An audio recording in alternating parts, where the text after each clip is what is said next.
جھوٹے مہدی بہت سارے آئے، ان میں آپ حیران ہوں گے کہ پوری دنیا میں آتے رہے۔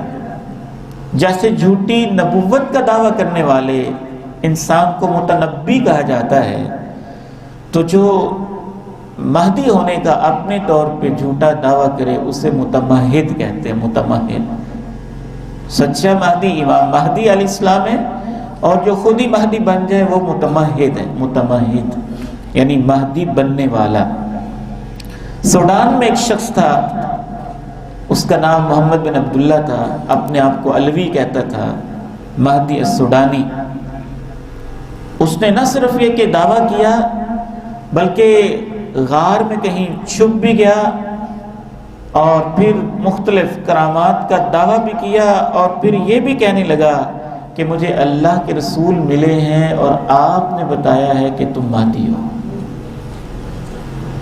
یہ ہمیشہ ذہن میں رکھیں، گمراہی کی جڑ یہ ہے کہ آپ کو یہ یاد نہ رہے کہ ہم نے دین کہاں سے لینا ہے۔ دین کہاں سے لینا ہے؟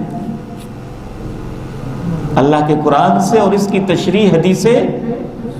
اللہ کے رسول تو امت کو پہلے بتا گئے، 18-20 نشانیاں بتا گئے تاکہ امت پہچان جائے۔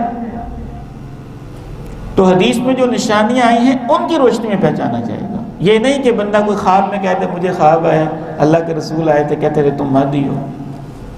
خواب کوئی حجت نہیں ہے، کشف کوئی حجت نہیں ہے، اس طرح کی میل ملاقاتیں کوئی حجت نہیں ہے۔ پھر اس نے یہ بھی کہا کہ جو مجھے مہدی نہ مانے وہ کافر ہے۔ پھر اس نے اپنے حکمرانوں کو خط لکھا کہ میں آ گیا ہوں، تمہارے لیے یہ بہتر ہے کہ اب میری بیعت کر لو۔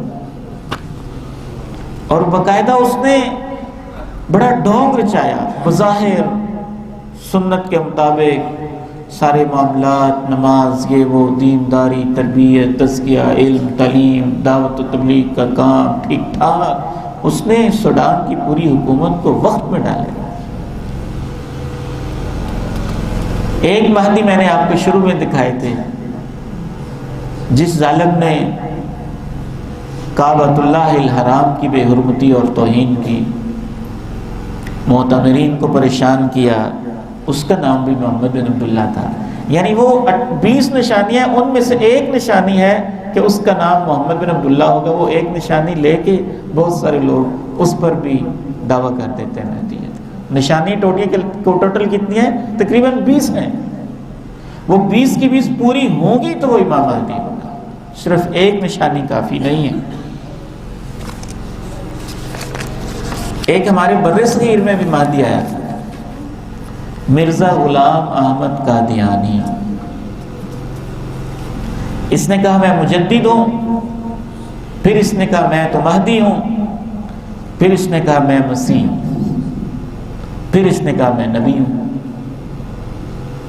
تو وقت کے ساتھ ساتھ اس کے دعوے بدلتے رہے۔ پہلے اس نے کہا میں مجدد ہوں، پھر اس نے کہا میں مسیح موعود ہوں، پھر اس نے کہا کہ میں نبی ہوں۔ بہت ہی پاگل پن کا شکار انسان تھا۔ ایک آپ کو یاد ہوگا، اس کا بڑا چرچا تھا 1997 کے اندر، تقریباً خوب زور پہ تھا وہ گوہر شاہی فتنہ۔ کافی سارے لوگوں کو یاد ہوگا، امین صاحب کہہ رہے ہیں ان کو یاد ہے۔ وہ ریاض احمد گوہر شاہی، اس نے ٹھیک ٹھاک اپنا اثر و رسوخ جما لیا تھا۔ کراچی حیدرآباد کے علاقے سے اس کا تعلق بتاتے تھے، اور یہ بھی کہتا تھا کہ پنڈی والے جو امام بری سرکار ہیں وہ بھی مجھے ملے ہیں، اللہ کے نبی علیہ السلام کی مختلف معاملات، خواب، کشف وغیرہ اپنی طرف سے گڑ گڑ کے بیان کرتا رہتا تھا۔ تو یہ لندن میں شفٹ ہو گیا تھا، انگریزی زبان بڑی فر بولتا تھا، تعلیم اس کی تھی، کتابیں وغیرہ بھی اس نے لکھی ہوئی تھیں۔ پھر اس نے ایک باقاعدہ مہدی فاؤنڈیشن بھی بنائی تھی، ویلفیئر کے کافی بڑے بڑے کام بھی کیے تھے، اور اب بھی ان کے بہت سارے لوگ ایکٹیو ہیں۔ تو اس لیے ان معاملات کو سمجھنا بہت ضروری ہے، تاکہ کوئی ہمیں ایکسپلائٹ نہ کر سکے، غلط راہوں پہ نہ لگا سکے۔